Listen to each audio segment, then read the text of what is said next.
El 17 de diciembre de 1903, los hermanos Wright hicieron historia al hacer el primer vuelo con motor prolongado. Este sería el primer momento en la historia registrada de la humanidad que romperíamos la última barrera que teníamos como especie, el cielo. Lo que por milenios había estado solo en sueños de los inventores más atrevidos, por fin se hacía una realidad. Era como magia, sacado de un cuento de hadas en que los humanos tenían la misma libertad que las aves. Una nueva era para la humanidad había empezado, una en la que podíamos tocar el cielo. Para 1914, tan solo 9 años después del vuelo de los Wright, el ejército búlgaro estaba usando aeronaves para propósitos de guerra, llevando la batalla humana a un nivel completamente nuevo y sin precedentes. El sonido de una aeronave pasando por encima de ti, junto con las alarmas del estado, eran augurios de muerte. La nueva era para la humanidad se volvió una de terror y violencia. A pesar de ser uno de los inventos más mágicos en la historia de la humanidad, los aviones se utilizarían para propósitos bélicos por el resto de su existencia.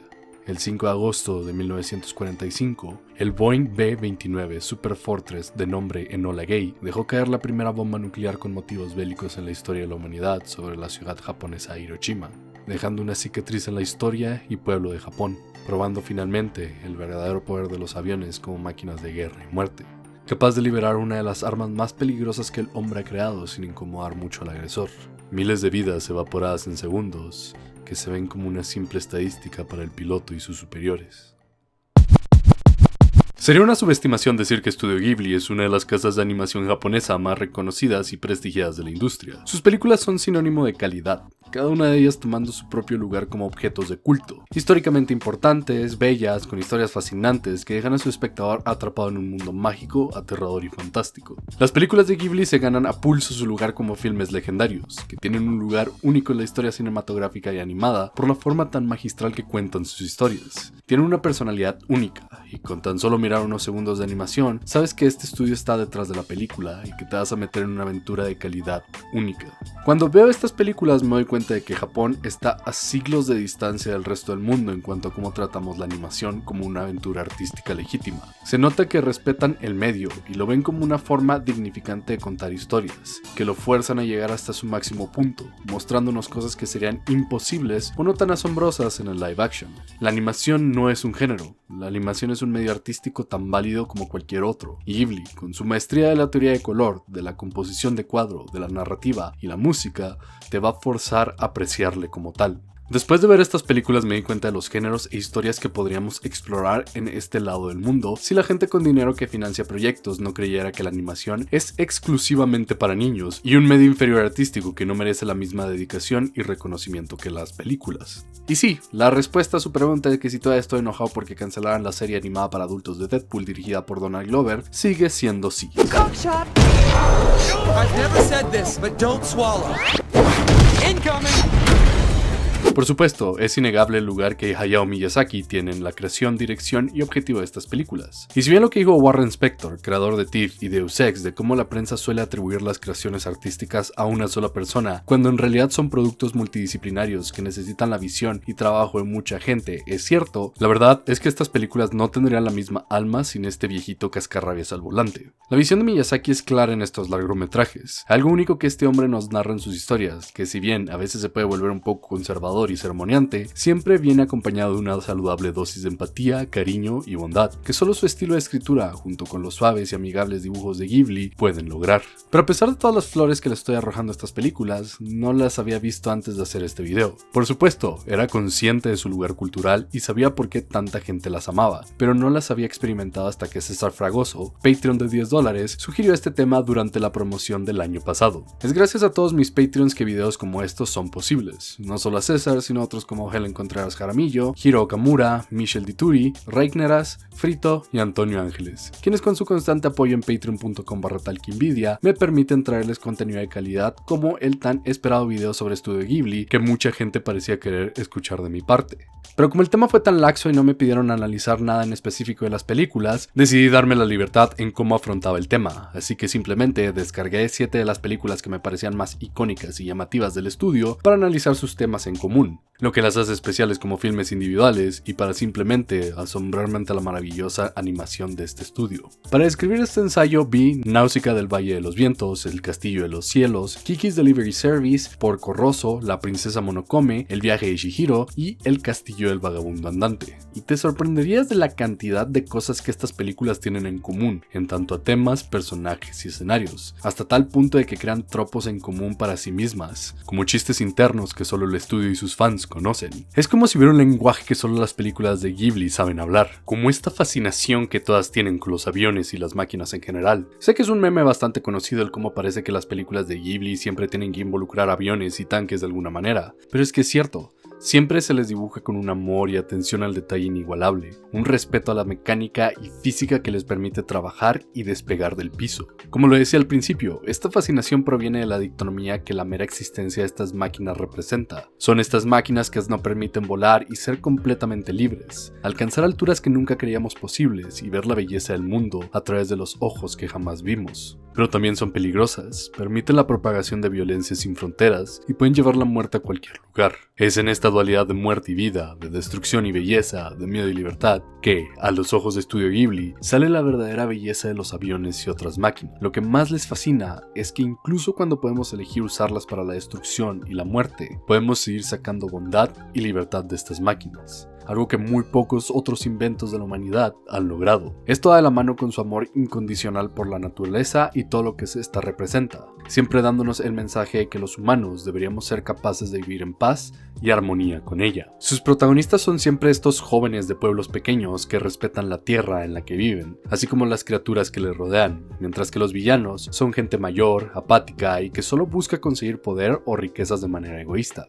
ya sea dañando directamente a la naturaleza o explotándola sin consideración para sus planes malévolos. Es bajo este mismo amor dual a la naturaleza y tecnología que vemos uno de los temas persistentes más interesantes del estudio, que es el cómo ambos aspectos pueden y deberían vivir en paz el uno con el otro. No se va por la ruta fácil de otras historias diciendo que la tecnología es mala y Thomas Edison era un brujo, sino que acepta el poder como especie que la tecnología nos puede dar y cómo lo podemos usar realmente para el bien. Que cuando nos enfocamos en usar nuestras tecnologías para algo que no sea destruirnos los unos a los otros, podemos usarlos para cosas realmente bellas, como aviones, barcos y hasta automóviles, que nos quitan las desventajas y límites que nuestros frágiles cuerpos tienen. Sí, usar las ventajas que nos trae la ciencia y la tecnología, pero no sin descuidar nuestra conexión única con la naturaleza. Y claro, es difícil no hablar de toda esta dicotomía de máquinas y naturaleza sin volver a las bombas nucleares. Yo sé que cada que hablo de algo japonés vuelvo a este tema, pero es muy difícil que después de perder una guerra mundial por medio del arma más destructiva en la historia de la humanidad, que gran parte del arte y la cultura de este país no sean influenciados por generaciones por este evento. Miyazaki y la mayoría de la gente que trabajó con él durante los primeros años de Estudio Ghibli crecieron en un Japón aún cicatrizado por la guerra, y se nota en sus películas, que son tristes, violentas y melancólicas. Y sin embargo tienen este aire de optimismo, de poder ver el lado positivo de cualquier situación, de encontrar algo por lo que vale la pena luchar, de aferrarte a tus ideales y no dejar que la apatía del mundo te cambie, sino volverte más fuerte gracias a las pruebas que el mismo mundo te pone. Quizás es por eso que el otro tropo por el que Ghibli es muy conocido es por escribir mujeres jóvenes, idealistas y valientes como sus protagonistas o su foco principal, que coincidentemente siempre se terminan enamorando de un joven fuerte, amable y aventurero. Es un romance más sutil e inocente, como el cuento de hadas. Quizás sea porque van bajo la idea de que las personas así son las mejores para continuar con el mundo y volverlo un lugar mejor, y ponerles en el foco protagónico hace que el público rápidamente se encariñe con ellos y los quiera ver ganar. Finalmente, todas estas películas tratan de una forma u otra con el tema de crecer y madurar. Sí, ser idealista e intrépido es genial, pero debemos crecer, añejar esos sentimientos jóvenes y volverlos el combustible que nos vuelve la mejor versión mayor de nosotros mismos.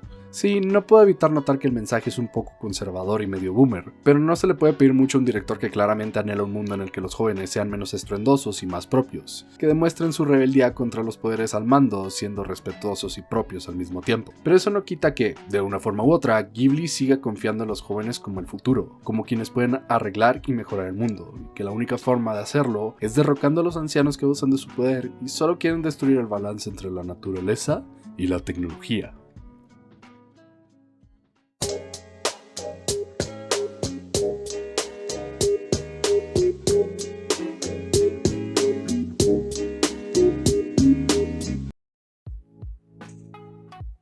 Todos los temas y lo demás es muy bonito, pero ¿qué clase de video sobre Ghibli sería este si no me pusiera a hablar individualmente de cada una de las películas que vi? Empezando con la primera del estudio, que es tan vieja que Ghibli todavía no se llama Ghibli, Náusica del Valle de los Vientos. Al verla es fácil darse cuenta de que es la primera película del estudio, ya que muchos de los tropos que son característicos de Ghibli empiezan aquí, algunos muy fuertes como el amor por la naturaleza y las máquinas, y otros un poco más sutiles como la historia romántica entre la jovencita y el jovencito. Y al ser la primera película, esto también significa que narrativamente hablando no es muy impresionante. Sí, claro, visualmente es espectacular. Casi 40 años después, los paisajes y los monumentales bichos que aparecen en esta película se siguen viendo apantallantes y hermosos. Pero en tanto a los personajes y su historia, deja mucho que desear. Se nota que no está tan enfocada como las otras películas y que quiere más mostrarte una historia mediante su apartado visual. Y la historia que te quiere contar es sobre una sociedad postapocalíptica en un mundo destruido por las guerras y la contaminación. Su fuerte mensaje ambientalista de cómo la naturaleza encontrará una forma de arreglarse sola si la dejamos en paz y no intentamos sacarle más provecho, se ve complementado por su idea de cómo la violencia, incluso cuando se ejecuta con el objetivo de traer paz y tranquilidad al mundo, solo terminará generando más destrucción, encerrándonos en un círculo vicioso de muerte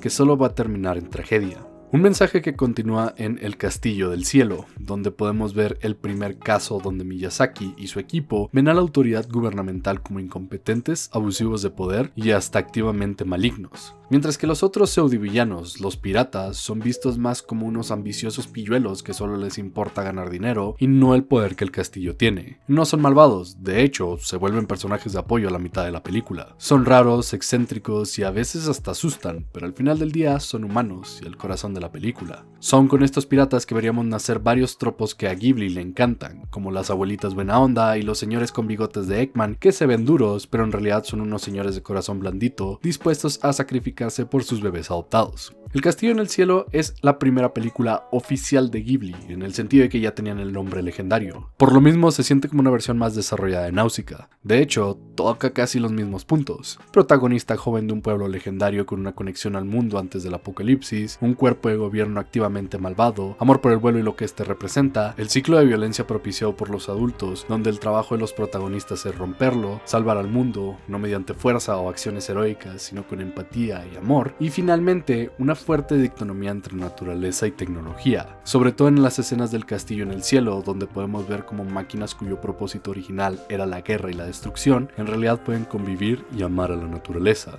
cuidando del ecosistema que nació en el castillo como si fuera su único objetivo. En general, la disfruté más que Náusica, porque tiene la misma fuerza visual que las películas anteriores, pero una historia mucho más lograda y focalizada, con personajes mucho más agradables y carismáticos, de los que es imposible no enamorarse. En serio, necesito un spin-off de los piratas. Por otro lado, tenemos Kiki's Delivery Service, que es radicalmente diferente a las dos películas anteriores, porque este decide irse por un setting con magia dura en lugar de la ciencia ficción fantástica de las otras dos películas, y es un cambio bastante refrescante. No es una historia sobre salvar al mundo o combatir a un gobierno corrupto, se trata de una niña entrando a la adolescencia, descubriéndose a sí misma y el lugar que ocupa en la sociedad, y la adoro. Me recordó mucho a Little Witch Academia en el cómo se trata los problemas reales de una niña, pero con el agregado coqueto de tener magia para ayudarla. En este mundo, la magia es algo normal y una parte fundamental de la vida, con las brujas vistas como proveedoras de servicios. No hay mucho de qué hablar sobre esta película personalmente, más que el hecho de que me encantó cómo llevaron el arco personal de Kiki.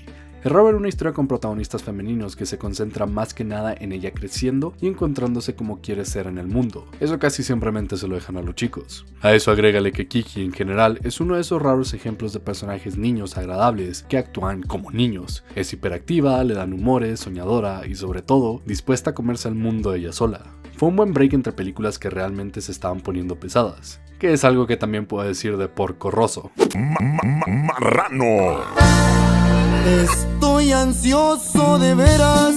No sé por qué, pero siempre que veía imágenes de esta película me imaginaba que era una comedia o parodia, y no pueden culparme. ¿Cómo iba a pensar yo que la película que tiene a un hombre puerco piloto como protagonista sería en realidad un amoroso homenaje a las dramas de pilotos de los 50s y 60s, con un protagonista que, a pesar de ser literalmente un cerdo, te recuerda a esos aventureros suaves que nada les puede tener como Han Solo, Poe Dameron o Nathan Drake, un rompecorazones galán, intrépido y apuesto, cuyo trabajo de medio tiempo es enamorar señoritas y robar suspiros. Es una una película de realismo mágico en el sentido de que a nadie se le hace raro que el prota haya sido maldecido para volverse un hombre puerco y todos lo tratan con normalidad y bastante gente se enamora de él. ¿Y cómo culparlos? Porco Rosso es un sueño que te va a hacer querer viajar abrazado de él mientras pilotea su avión. La atención al detalle de las películas antiguas sobre pilotos es sin duda su mejor aspecto, porque tiene drama y acción por igual, con personajes que son divertidos de seguir. Es para ver cómo Porco Rosso se va a escapar del programa en el que él solito se metió de la forma más estrafalaria y llamativa posible. Es por este cariño y fidelidad a los dramas de pilotos que Porco Rosso se volvió mi segunda película favorita de Ghibli, y su protagonista tan encantador termina siendo la cereza en su pastel. Pero mi película favorita, sin duda alguna, fue La Princesa Monokome.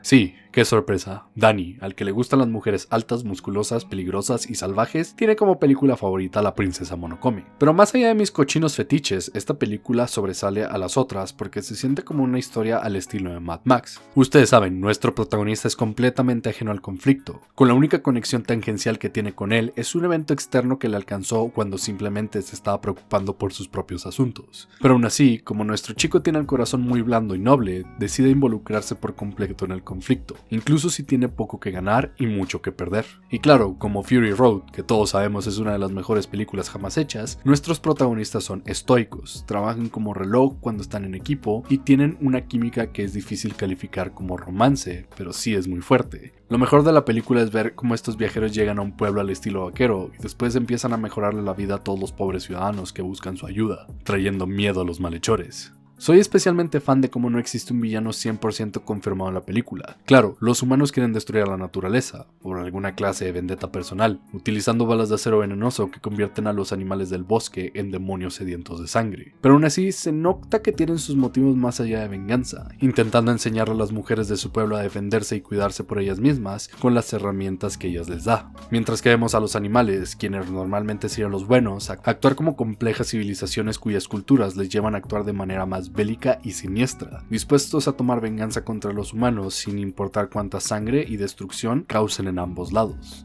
Tiene filosofía, animación preciosa, grandes personajes, es madura y adulta y me hace pensar en el cuál es la clase de animación que podríamos hacer en este lado del mundo si nos quitáramos las cadenas de la animación para niños en América. Por eso es que sin duda alguna es mi película favorita de Ghibli.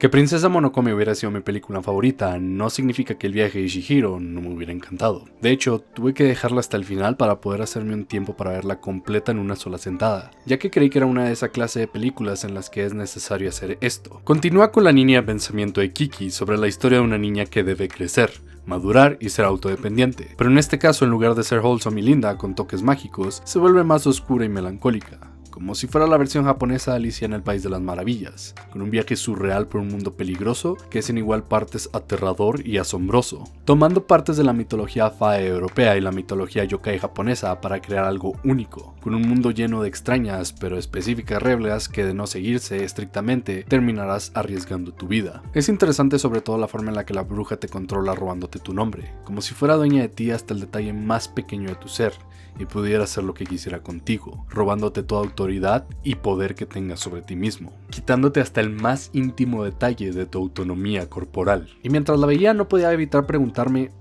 ¿por qué demonios tanta gente cree que esta película se trata sobre prostitución infantil? Por más que lo intento, me es imposible ver esto. Quizás sea por la diferencia cultural, ya que de este lado del mundo no existen negocios como las casas de baño público en Japón, y alguien que no es familiar con la cultura podría creer que es una alegoría a un prostíbulo, pero nada más alejado de la realidad. Uno podría pensar que esta idea sobre la prostitución infantil también viene por la forma en la que el Sin Cara se comporta con Chihiro, y cómo quiere comprarla para tenerla, mientras que la bruja está dispuesta a dejar que el espíritu abuse de ella a cambio de dinero. Y mientras sí lo podría ver como un caso de prostitución, yo lo veo más bien como una alegoría a cómo muchas veces los clientes de lugares que requieren servicio humano se sienten dueños del cuerpo de los trabajadores, y que, con el dinero suficiente, los jefes están dispuestos a mirar a otro lado si eso significa conservar a un cliente con mucho dinero, algo que sin importar dónde trabajes, sabes que es muy real. En realidad, toda la película me pareció más como un mensaje de solidaridad entre trabajadores, de cómo ser parte del proletariado por un buen tiempo es lo único que necesitamos para realmente volvernos humildes y empáticos, de cómo se crean lazos entre gente en situaciones parecidas jefes y que los jefes siempre estarán buscando cómo sacarnos el mayor provecho posible.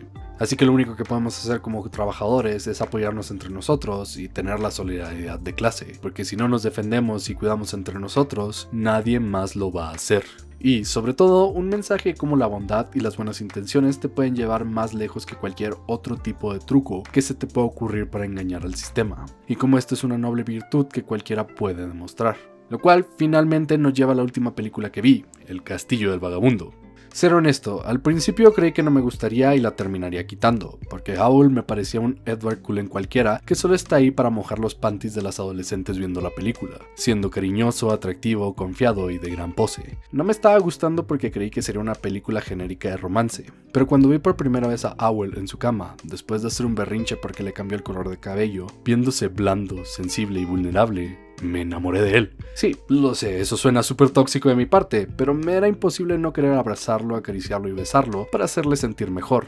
Ok, solo existe un punto hasta el que puedo controlar mi calentura por personajes animados, ¿sí? ¡Demándenme! Tras ver a Owl como este patético y lastimado chico bello, y a Sophie con un complejo de imagen tan brutal que solo es capaz de verse como una fea anciana, me di cuenta de cuál es el verdadero tema de esta película. Es sobre dos personas lastimadas que tienen que aprender a amarse y aceptarse a sí mismos antes de poder tener cualquier relación significativa. Y el viaje que hacen juntos se trata más de ellos encontrando formas de apoyarse el uno al otro para ver los mejores aspectos de sí mismos y finalmente aceptarse como son, volviéndose mejores en el proceso y encontrando el amor verdadero. Claro, el final está un poco apresurado en mi opinión, en especial con la revelación de quién es el cabeza de Now en realidad y cómo se arregla la trama de la guerra que está en el fondo de la película. Pero se le perdona porque estas cosas son más incidentales al arco real que es el de Owl y Sophie. Y nada demuestra esto más que el cuadro final donde Sophie besa tiernamente a Owl mientras conduce en su castillo. Rayos, cómo estoy celoso de ella.